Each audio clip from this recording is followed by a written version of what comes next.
इसकी एक धारा आपको पीछे भी दिखाई देगी। नमस्कार, इस बहुत ही विशेष कार्यक्रम में आप सभी दर्शकों का बहुत बहुत स्वागत है।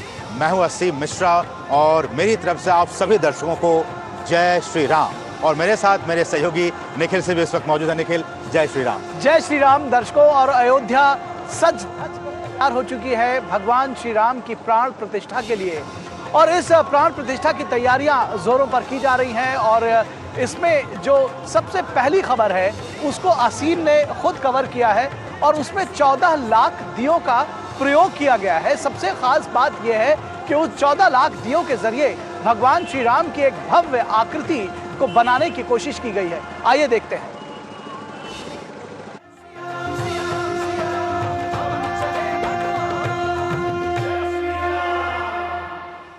भगवान राम की नगरी में प्राण प्रतिष्ठा को लेकर अयोध्या को सजाया और संवारा जा रहा है। अयोध्या त्रेता युग की तरह नजर आ रही है। एक बार फिर अयोध्या में बड़े कार्यक्रम का आयोजन किया जा रहा है, जिसमें भगवान के मंदिर मॉडल के साथ साथ धनुर्धारी स्वरूप के साथ पीएम मोदी और यूपी के सीएम योगी की तस्वीर मोज़ेक आर्ट के जरिए बनाई गई है। अयोध्या के साकेत महाविद्यालय परिसर में 14 लाख दीपक जलाए गए। ये दीपक बेहद खास हैं, क्योंकि 14 लाख दीपक जलाकर एक बार फिर कीर्तिमान स्थापित करने का प्रयास किया गया है। ये एक मोज़ेक आर्ट है जिसे रंगीन दियों से बनाया जाता है। इसमें हमारे प्रधानमंत्री जी की जो मिशन है लोकल फॉर वोकल, उसको हम लोगों ने जमीन पर उतारने का काम किया है। आप देख सकते हैं कि हम लोग अयोध्या के ही कलाकारों के द्वारा इस मोज़ेक आर्ट को बनवा रहे हैं, जिसमें 14 लाख दियों को हम लोगों ने अयोध्या से ही परचेज किया है। और इसके माध्यम से हम लोग यहाँ पे एक बहुत बड़ा वर्ल्ड रिकॉर्ड एक बनाने जा रहे हैं, जिसमें अयोध्या का नाम वर्ल्ड रिकॉर्ड में दर्ज हुआ। इन दियों को बनाने का काम यहाँ की महिलाओं ने किया, जिनका कहना है कि उनके लिए सौभाग्य की बात है कि वो प्रभु श्री राम के कार्य में लगी हैं। राम जी की प्रतिमा बन रही है, 14 लाख दिए हैं इसमें। और जो है यहाँ राम जन्मभूमि के भी दृश्य दर्शाए गए हैं। जय श्री राम भी लिखा हुआ है। राम भगवान के भी मतलब तस्वीर बनाए गए हैं। और बॉर्डर में हम लोग मतलब दीपक बिछाएंगे, उसमें दिए जलाए जाएंगे। और इससे हम लोग मतलब बहुत खुश हैं। और जो है हमको रोजगार भी यहाँ मिला है। अवसर भी मतलब राम भगवान के वजह से हम लोग को अवसर भी मिल गया है। ये 14 लाख दीपक अलग अलग रंगों में नजर आ रहे हैं, यानी कि 14 लाख दीपक 14 रंगों में नजर आ रहे हैं। लोकल फॉर वोकल को बढ़ावा देते हुए आयोजकों ने अयोध्या के कुम्हारों से 14 लाख दीपक की खरीदारी की है, जिससे अध्यात्म के साथ साथ रोजगार के भी मौके सृजित हो रहे हैं। असीम मिश्रा की रिपोर्ट, डीडी न्यूज, अयोध्या।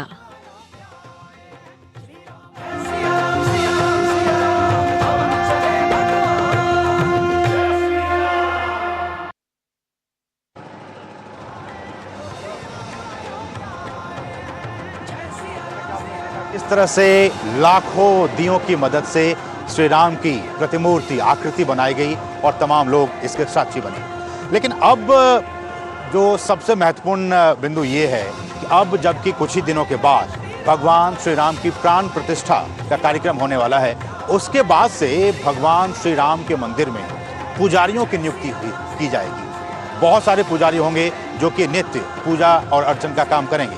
ऐसे में उन तमाम पुजारियों को ट्रेनिंग दी जा रही है, उन्हें प्रशिक्षित किया जा रहा है।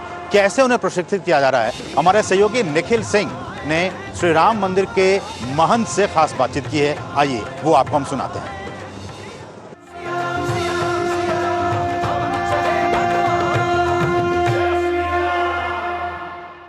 श्री अयोध्या धाम सजकर तैयार है भगवान श्री राम की प्राण प्रतिष्ठा के लिए, और उसके साथ ही साथ जो भव्य दिव्य नव मंदिर बन रहा है उसमें पुजारियों को भी प्रशिक्षित किया जा रहा है कि किस तरह से ये जो पूजा पाठ अर्चन है उसको आगे लेकर जाना है। उसके संदर्भ में विशेष बातचीत करने के लिए मिथिलेश नंदिनी शरण महाराज हमारे साथ मौजूद हैं। उनसे जानेंगे इस विषय में। और जो पुजारियों को जो प्रशिक्षण दिया जा रहा है, सबसे पहले तो ये जानना चाहेंगे किस आधार पर उनका चयन किया गया है और प्रशिक्षण में क्या कुछ है। मुख्य 2 आधार हैं। किन आधार पर चयन किया गया है इसको एक वाक्य में तो कहना कठिन है, पर वो अर्चक जो श्री रामलला की अर्चना में होंगे और उनकी अष्टयाम पूजा संपादित करेंगे, उनकी आचार निष्ठा और उनकी पात्रता पात्रता का अर्थ है कि भगवान के मंत्र से दीक्षित हों, सदगुरु के द्वारा दीक्षित हों, सुयोग्य गुरुकुल में शिक्षा प्राप्त की हो, वेद के मंत्रों का, आगम के सिद्धांतों का स्वाध्याय करने, उसको समझने में सक्षम हो।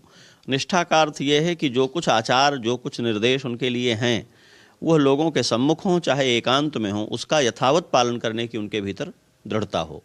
ये दोनों बातें देखी गई हैं। पुजारी जो भगवान का आराधन करते हैं, उसमें से बहुत सारा अंश आराधन का पर्दे के भीतर होता है। ये वही तय करते हैं कि उन्होंने उसे कितनी साधुता, कितनी सुचारुता से किया है। और ये तब संभव होता है जब कोई व्यक्ति अपने चरित्र के प्रति निष्ठावान हो और उस पर जो कुछ भी फर्ज हो, जो कुछ भी उसका दायित्व हो, उसका यथावत पालन कर सके। तो निष्ठा और पात्रता, दो बातों का विचार करके उनका चयन किया गया है। एक बात ये जानना चाहेंगे कि कितने पुजारी हैं आपके श्री राम मंदिर में जो पूजा करेंगे, और उनको क्या कुछ प्रशिक्षण दिया जा रहा है, क्या किस चीज़ के लिए प्रशिक्षित कर रहे हैं? कितने पुजारी हैं ये बात तो निश्चित करना कठिन है। अभी 21 प्रशिक्षु हैं जो प्रशिक्षण ले रहे हैं। आगे तीर्थ क्षेत्र को कितने अर्चकों की आवश्यकता होती है, इसके आधार पर वो अपनी नई प्रक्रिया करेंगे और चयन करेंगे। तो आज कोई पहले से निर्धारित संख्या उस बारे में नहीं है। दूसरी बात, प्रशिक्षण उन्हें क्या दिया जा रहा है, तो एक अर्चा पद्धति भगवान की, श्री सीताराम जी की और बाल रूप श्री राम जी की वहाँ पर प्रबंधित करके दी गई है। वो पहले से विद्यमान पद्धति है वेदोपनिषद की, शास्त्रों की।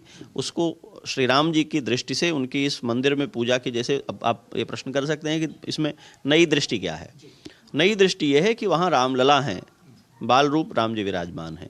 तो बाल रूप राम जी विराजमान हैं, तो बालकोचित सेवा क्या हो सकती है, इस बात का ध्यान रखा गया है।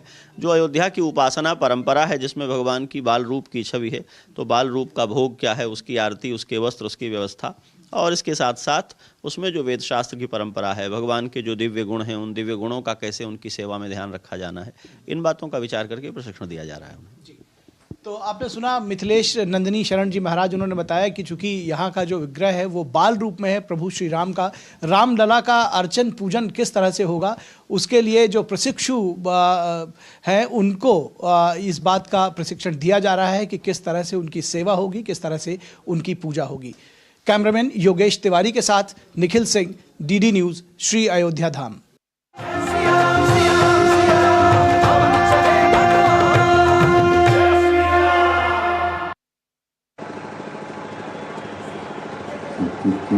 और निखिल, 22 जनवरी का वो दिन कितना महत्वपूर्ण दिन है, कितना पावन दिन है, जबकि प्राण प्रतिष्ठा का कार्यक्रम है। और ये सिर्फ 1-2 वर्षों, 10 वर्षों का इंतजार नहीं है। आप सोचिए, 500 से भी अधिक वर्षों का इंतजार, और उसके बाद ये बहुत ही शुभ घड़ी आई है। हाँ, बिल्कुल। और अलग अलग तरीके से लोग इसका इंतजार कर रहे हैं, अलग अलग तरीके से इसको लोग मान रहे हैं। और सबसे खास बात है कि इस पे बहुत सारे लोगों के संकल्प भी जुड़े हुए हैं, और सिर्फ संकल्प तक नहीं, एक तपस्या भागीरथी ने की थी माँ गंगा को धरती पर उतारने के लिए।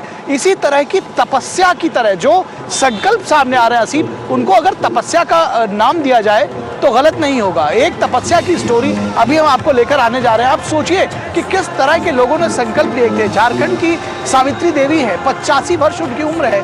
30 वर्षों के बाद वो मौन व्रत अपना तोड़ेंगी, क्योंकि उन्होंने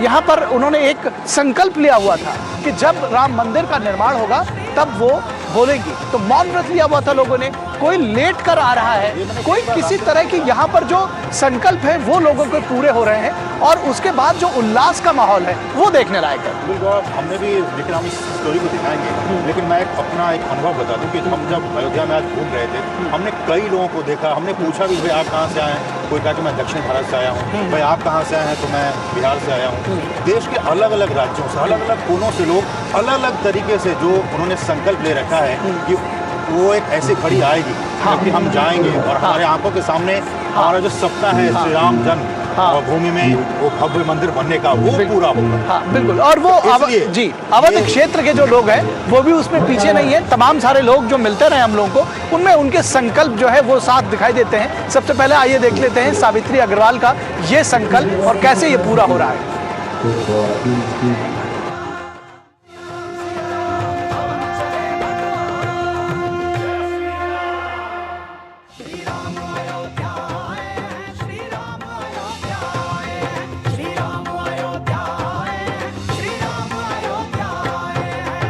अयोध्या स्थित श्री राम जन्मभूमि मंदिर में 22 जनवरी को श्री राम लला की प्राण प्रतिष्ठा ना जाने कितने असंख्य राम भक्तों के तप, त्याग, संकल्प और बलिदान का परिणाम है। झारखंड की करमटार निवासी 85 वर्षीय सरस्वती अग्रवाल ने 30 साल पहले अयोध्या में राम मंदिर निर्माण का संकल्प लेकर मौन व्रत शुरू किया था, जो अब 22 जनवरी को राम सीताराम शब्द के साथ टूटेगा। सरस्वती को श्री राम मंदिर अयोध्या से प्राण प्रतिष्ठा समारोह में शामिल होने का निमंत्रण आया है, जिससे उनका पूरा परिवार खुश है। 22 को इनका मंदिर टूट मतलब कहाँ पे टूटेगा? अयोध्या में बुलावा इनको आया?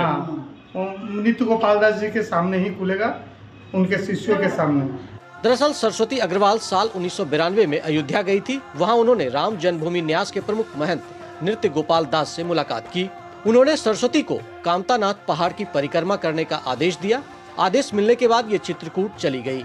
7.5 महीने कल्पवास में 1 गिलास दूध पीकर रही। साथ ही रोजाना कामतानाथ पहाड़ की 14 किलोमीटर की परिक्रमा भी की। परिक्रमा के बाद वो अयोध्या लौटी और फिर उन्होंने स्वामी से मुलाकात की। उनकी प्रेरणा से सरस्वती ने राम मंदिर निर्माण की मनोकामना के लिए मौन धारण किया। उन्होंने संकल्प लिया कि जिस दिन राम मंदिर की प्राण प्रतिष्ठा होगी उसी दिन मौन तोड़ेंगी। बाबरी मस्जिद का ध्वंस हुई, उस समय ही प्रण ले ली कि जब तक राम लला को हम नहीं देख ले अपने हाथ से इस मंदिर में, तब तक मैं मौन व्रत में रहूंगी, और आज तक मौन व्रत में। सरस्वती 65 साल पहले राजस्थान से दुल्हन बनकर धनबाद आई थी। सरस्वती कभी स्कूल नहीं गई, इसलिए उनके पति ने उन्हें अक्षर ज्ञान दिया। उसके बाद उन्होंने पढ़ना लिखना सीखा। आगामी 22 जनवरी को श्री राम लला की प्राण प्रतिष्ठा को लेकर वो बेहद खुश हैं और लिखकर बताती हैं कि मेरा जीवन धन्य हो गया। राम लला ने मुझे प्राण प्रतिष्ठा में शामिल होने के लिए बुलाया है। मेरी तपस्या साधना सफल हुई। शबरी की आस्था प्रभु श्री राम को उनकी कुटिया तक ले आई। ऐसी ही आस्था धनबाद के करमटार निवासी सरस्वती की है, जिन्होंने 30 साल पहले अयोध्या में राम मंदिर बनने का संकल्प लेकर मौन व्रत शुरू किया। अब वो अयोध्या स्थित श्री राम जन्मभूमि मंदिर में 22 जनवरी को श्री राम लला की प्राण प्रतिष्ठा के दिन राम सीताराम शब्द बोलकर मौन व्रत तोड़ेंगी। धनबाद से अजय कुमार के साथ मैं दिवाकर कुमार।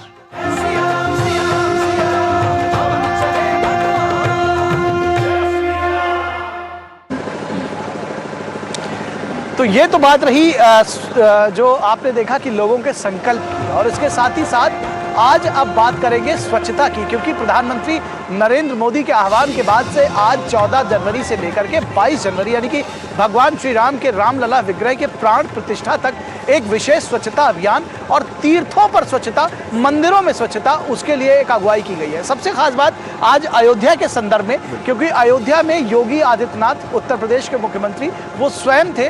उन्होंने आज यहाँ पर सफाई अभियान की शुरुआत की है, और उसके बाद मैं आपको बताऊं कि सुबह 4 बजे से यहाँ पर मंदिरों के सफाई का अभियान शुरू है, और सफाई भी 2 तरह से हो रही है सीन। एक मंदिरों के अंदर जिसको साधु सन्यासियों ने, पुजारियों ने खुद संभाल रखा है, वो जो चाहे वो रामलला की मूर्ति हो या दूसरे मंदिर हो, क्योंकि अयोध्या में जो मंदिर है वो गली गली में, जिसको कहते हैं गली कूचे में मंदिर हैं, हर घर में मंदिर है। और उसके बाद जो सारे मंदिर हैं वहां पर सफाई की गई है। अंदर साधु सन्यासियों ने किया है और बाहर जो है वो सफाई कर्मियों ने किया। और निखिल, हम सभी ने ये सुना होगा कि जहाँ स्वच्छता होती है वहाँ ईश्वर वास करते हैं। बिल्कुल। और इसलिए जैसा कि निखिल ने बताया कि आज से देश के अलग अलग जगहों में भी स्वच्छता कार्यक्रम आयोजित किए गए हैं। लेकिन हम आपको जो कहानी बताने वाली अगली स्टोरी वो दिल्ली से जुड़ी हुई है। राजधानी दिल्ली के जो पसमानदा समाज के जो लोग हैं, हमारे मुस्लिम भाई लोग, वो भी स्वच्छता में लगे हुए हैं। वो अपने तरह से वो इस तरह से याद कर रहे हैं कि देखिए हम स्वच्छता अभियान चलाएंगे,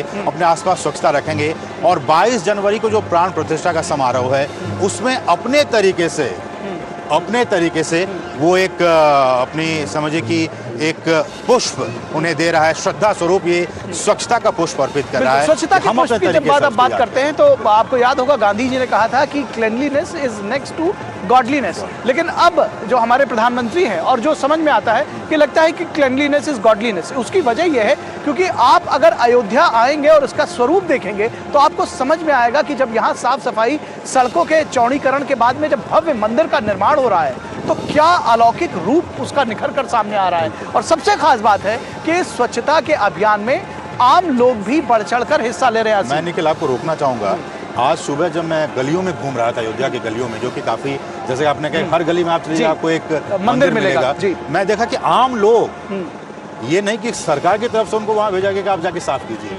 आम लोग वहां पे जुड़े हुए थे और आम लोग अपने हाथों में झाड़ू लेके वो उन गलियों की सफाई कर रहे हैं। तो आप समझ सकते हैं हर कोई जो यहाँ आ सकता है वो वहाँ आया है, साफ सफाई में लगा हुआ है, और जो नहीं भी आ सकता है वो भी अपने अपने तरीके से, जैसे कि हमने बताया, अगली स्टोरी हम आपको बताएंगे। अच्छा, सबसे अलग अलग जगहों पर, देश के अलग अलग शहरों में लोग अपने तरीके से जी बिल्कुल। सफाई। और जो आपने इसमें जो जैसे बताया कि अयोध्या में जो संत समाज है, जो अयोध्या वासी हैं, वो इस साफ सफाई में लगे हुए हैं, और वहाँ मुस्लिम पसमानदा समाज दिल्ली में वो भी साफ सफाई में लगा हुआ है। तो एक जो चौपाई है वो याद आती है कि जात पात पूछे नहीं कोई, हरि का भजे सो हरि का होई। तो हरि को भजने वाले हरि के हो रहे हैं, और सफाई के अभियान में वो बढ़ चढ़कर हिस्सा ले रहे हैं। अगली खबर दिल्ली से। स्वागत है।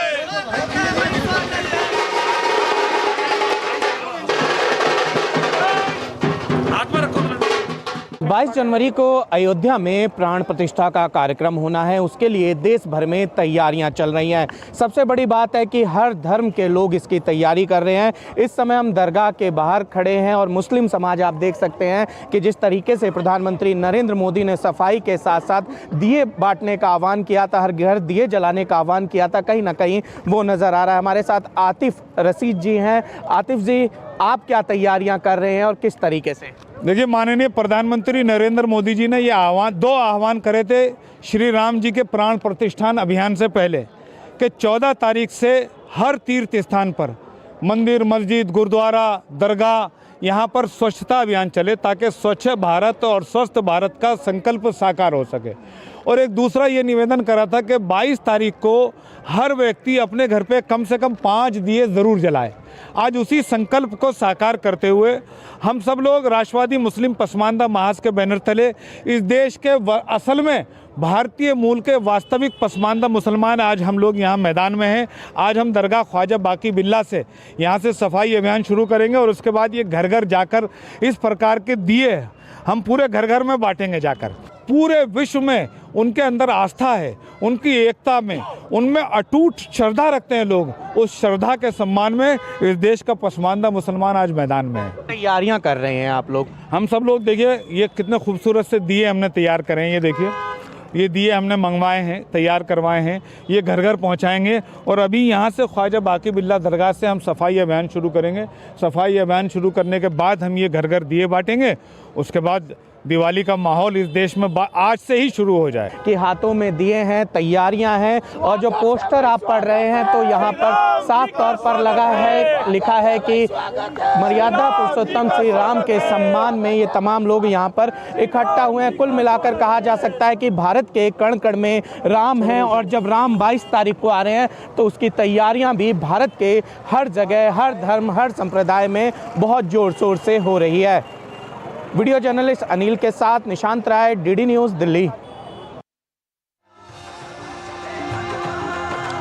और निखिल, और मैं अपने दर्शकों को ये बात कहना चाहूँगा, मुझे लगता है कि तमाम दर्शक और बहुत से लोग इस बात को मानेंगे कि जब आप कभी किसी मंदिर में जाएं, भक्ति भावना में डूबे रहें, ईश्वर और भक्त के बीच जब इतना ज़्यादा तालमेल बन जाता है, कई बार आपने महसूस किया होगा कि आपकी आंखों से भी आंसू निकल आते हैं। बिल्कुल, वो इसलिए कि आप उस भक्ति में पूरी तरह से डूब चुके हैं। बिल्कुल, और हर कोई अपने अपने तरीके से बिल्कुल सही कह रहे हैं कि हर कोई अपने अपने तरीके से उस भक्ति को दिखाने की कोशिश कर रहा है। हमने आपको बताया किस तरह से कि कोई सफाई के जरिए, कोई भगवान राम के धुन को लेकर मंत्रोच्चार कर रहा है, कोई नाच रहा है, कोई झूम रहा है, हर कोई अपने अपने तरीके से प्रभु राम का नाम ले रहा है, उनको याद कर रहा है। बिल्कुल, और आपने जो ये बात कही, एक चौपाई तुलसीदास की याद आती है कि जाकी रही भावना जैसी, प्रभु मूरत देखी तिन तैसी। ये दरअसल राम विवाह का ये प्रसंग है कि भगवान राम जब धनुष भंग के बाद आते हैं, उदित उदय गिरिवंश पर रघुवर बाल पतंग,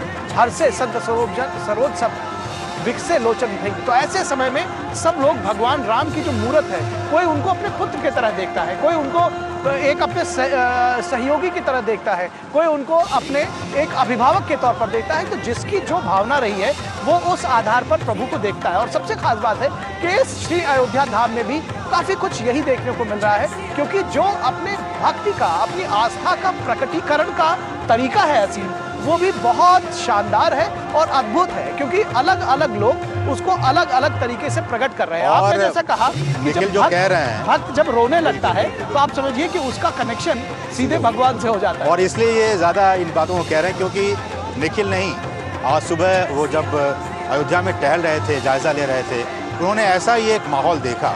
हाँ, किस तरह से लोग अपने अपने तरीके, जैसे हमने कहा कि वो अपनी श्रद्धा और आस्था को जता रहे हैं। क्या देखा आपने निखिल? बिल्कुल, एक बैंड पार्टी हम आपको बताएंगे। दरअसल बैंड पार्टी कहना ठीक नहीं होगा, वो लोक संगीत की पार्टी है।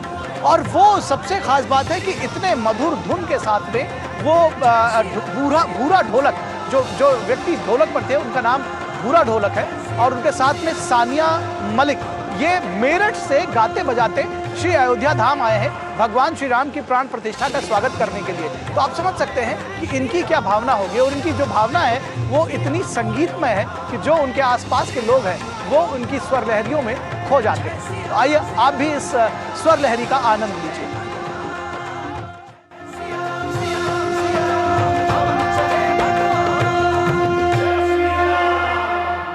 श्री अयोध्या धाम में भगवान श्री राम की प्राण प्रतिष्ठा के लिए किस तरह से श्री अयोध्या धाम राममय हो चुकी है, और यहाँ बच्चा बच्चा भगवान श्री राम का नाम ले रहा है, और किस तरह से यहाँ पर पूरे देश प्रदेश से अलग अलग तरह के लोग आ रहे हैं, अलग अलग अंदाज है उनका भगवान श्री राम की भक्ति का। हमारे साथ में इसी तरह से मेरठ से एक यूट्यूबर ग्रुप आया है जिनमें सानिया और भूरा ढोलक, ये 2 लोग हैं, और इसके साथ भी इनके 2 और साथी 4 लोग हैं। ये किस तरह से इस पूरे समा को बांधेंगे आप खुद ही देखिए। आप क्या गाती हैं, शुरुआत करिए। युग राम राज का आ गया दिन, सुबह आज का आ गया, हुई जीत सनातन धर्म की, घर घर भगवा लहरा गया, जागा है अवध का भाग जी, गूंजा है विनय का राग जी, योगी संतों की आँखियों से छलका प्रेम अनुराग जी, सज धज के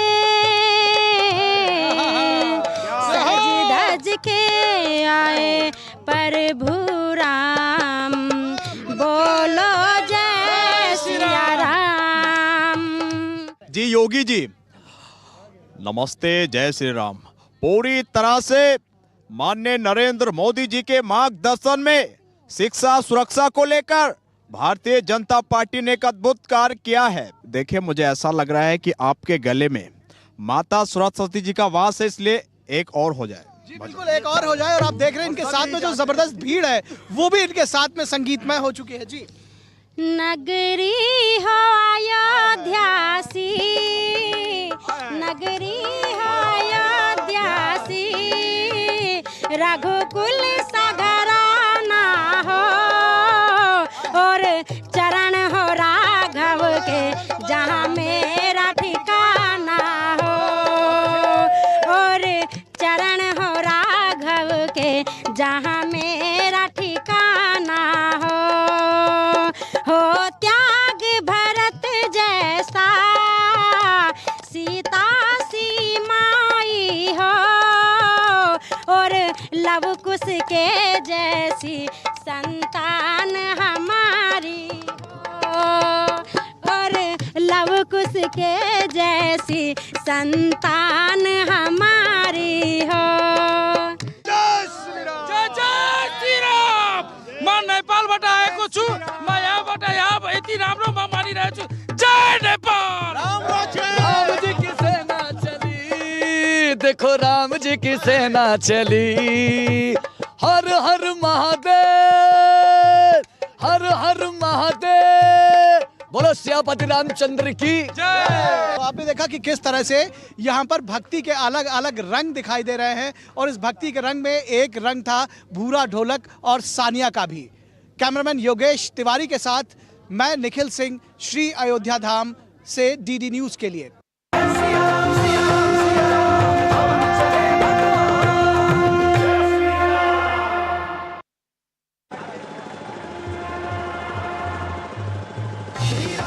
और जैसा कि आप सभी जानते हैं और तमाम माध्यमों के जरिए आपको ये सूचना पहुंचाई जा रही है कि भगवान श्री राम का जो भव्य और दिव्य मंदिर बन रहा है, उसके जो पत्थर आए हैं, इसको लेकर बहुत सारे मीडिया में बहुत सारी बातें हो रही हैं। लेकिन हम आपको बता दें कि वो जो पत्थर है वो मध्य प्रदेश से लाए गए हैं, और मध्य प्रदेश में भी जो खजुराहो के जो हमारे मंदिर हैं, उन मंदिरों में जो उसके आधार में जो स्टोन, जो पत्थर लगाए गए हैं, उन्हीं पत्थरों को वहाँ से अयोध्या मध्य प्रदेश से उन तमाम पत्थरों को लाया गया। बिल्कुल, और ये इनकी संख्या अगर कही जाए मात्रा तो 2,70,000 मीट्रिक टन पत्थर लेकर आए गए हैं। और ये पत्थर साधारण नहीं असीम, ये बहुत विशेष पत्थर है। क्या खासियत है इसकी, इसको लेकर पड़ताल की हमारे संवाददाता आदित्य श्रीवास्तव ने भोपाल में, और उन्होंने एक विशेष व्यक्ति से बात की है। आप स्वयं देखिए कि किससे उन्होंने बात की है और क्या कुछ वो निकाल कर लाए हैं।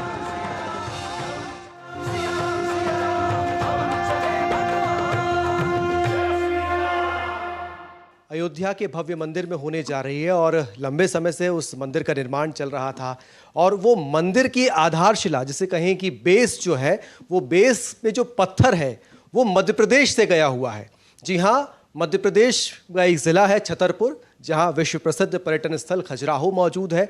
पत्थरों पर भव्य मंदिर जो हैं खजुराहो के सदियों से वहाँ पर मौजूद हैं और जो पत्थर वहाँ पर होता है उसको उपयुक्त माना गया भगवान राम के अयोध्या में जो मंदिर बन रहा है उसका बेस बनाने के लिए। और जब ये पत्थर जा रहा था, इस पूरी प्रक्रिया के दौरान किस तरीके की प्रक्रिया पूरी हुई है, कितनी क्वांटिटी में पत्थर यहाँ से गया और क्यों छतरपुर के इस पत्थर को उपयुक्त माना गया, हमारे साथ उस वक्त छतरपुर के कलेक्टर रहे शीलेंद्र सिंह जी हमारे साथ मौजूद हैं। सर, बहुत बहुत स्वागत करते हैं दूरदर्शन की में। सबसे पहले तो यही सर, भगवान राम का भव्य मंदिर अब लगभग बन के तैयारी हो गया है। 22 तारीख को अब उसकी प्राण प्रतिष्ठा होनी है। उसका जो बेस है उसका पत्थर मध्य प्रदेश से गया है, जहां आप कलेक्टर रह चुके हैं, डीएम रह चुके हैं छतरपुर से। सर, सबसे पहले तो ये बताइए वो पत्थर आखिर कितनी क्वांटिटी में था और क्या उसकी खासियत थी?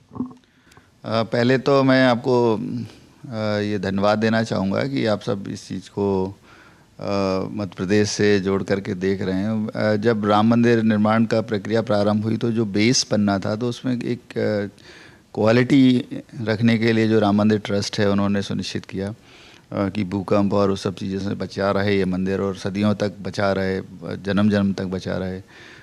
तो उसके लिए उन्होंने उसकी स्ट्रेंथ जो उसमें पत्थर लगना था, गिट्टी और एग्रीगेट जो लगना था, उसको देखा तो छतरपुर का जो एग्रीगेट था उस क्वालिटी का उन्हें मिला। तो जो उस समय राम मंदिर ट्रस्ट के जो अध्यक्ष श्री नृपेन मिश्र जी थे, उन्होंने मेरे से चर्चा की कि हमें एग्रीगेट चाहिए, आपके यहाँ अवेलेबल है, हमें एक निश्चित मात्रा में चाहिए और निश्चित समयावधि में भी चाहिए। खजुराहो के मंदिर सदियों पुराने हैं सर, जो पत्थरों के बने हुए हैं। क्या यही एक उद्देश्य ये भी मान सकते हैं कि हाँ एक बड़ा सैंपल था वहाँ पे हमारे लिए देखने के लिए? निश्चित तौर पे जो छतरपुर की टोपोग्राफी है उसमें जो ग्राउंड कंडीशन है, वहाँ पे जो ग्रेनाइट की चट्टानों के ऊपर पूरा एरिया बसा हुआ है वहाँ पे, तो ग्रेनाइट की स्ट्रेंथ बाकी पत्थरों की तुलना में ज़्यादा होती है। तो निश्चित तौर पे जो खजुराहो के मंदिर हैं वो भी उन्हीं चट्टानों के ऊपर बने हुए हैं, तो बेस उनका इसलिए मजबूत है। हो सकता है साइंटिस्ट को जो उन्होंने टेस्ट किए हों वो क्वालिटी उनको वहाँ पे उस कारण से मिली हो। इतनी क्वांटिटी में वो पत्थर था जिसको आपको वहाँ भेजने के लिए कहा गया था? उसमें जो क्वांटिटी की आवश्यकता थी वो 2,70,000 मेट्रिक टन एग्रीगेट छतरपुर से भेजा गया है, जो कि आधार में लगा हुआ है। बहुत धन्यवाद सर। शीलेंद्र सिंह जी हमारे साथ मौजूद थे और उप सचिव हालांकि अभी वल्लभ भवन मंत्रालय में। भोपाल से कैमरामैन दिनेश भोयर के साथ आदित्य श्रीवास्तव, DT न्यूज़।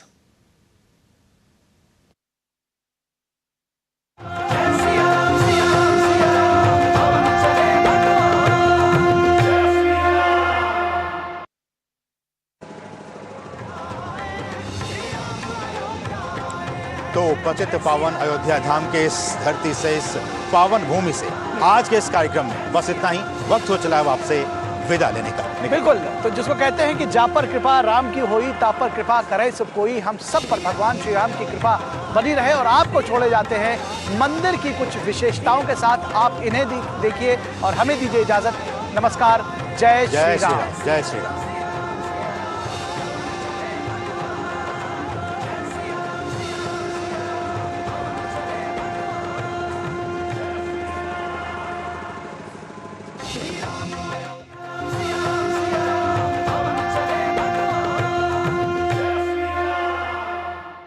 जनवरी को अयोध्या में होने वाली रामलला की प्राण प्रतिष्ठा को लेकर तैयारियों को अंतिम रूप दिया जा रहा है। भगवान श्री राम का भव्य मंदिर अयोध्या में बनकर तैयार हो गया है। श्री राम जन्मभूमि तीर्थ क्षेत्र ट्रस्ट ने अयोध्या राम मंदिर की विशेषताएं बताई हैं। मंदिर परिसर में एक सीवेज उपचार संयंत्र, जल उपचार संयंत्र, अग्नि सुरक्षा के लिए जल आपूर्ति और एक स्वतंत्र बिजली स्टेशन है। 25,000 लोगों की क्षमता वाला एक तीर्थयात्री सुविधा केंद्र का निर्माण किया जा रहा है। यह तीर्थयात्रियों को चिकित्सा सुविधाएं और लॉकर सुविधा प्रदान करेगा। मंदिर का निर्माण पूरी तरह से भारतीय परंपरा अनुसार और स्वदेशी तकनीक से किया जा रहा है। 3 मंजिला राम मंदिर पारंपरिक नागर शैली में बनाया गया है।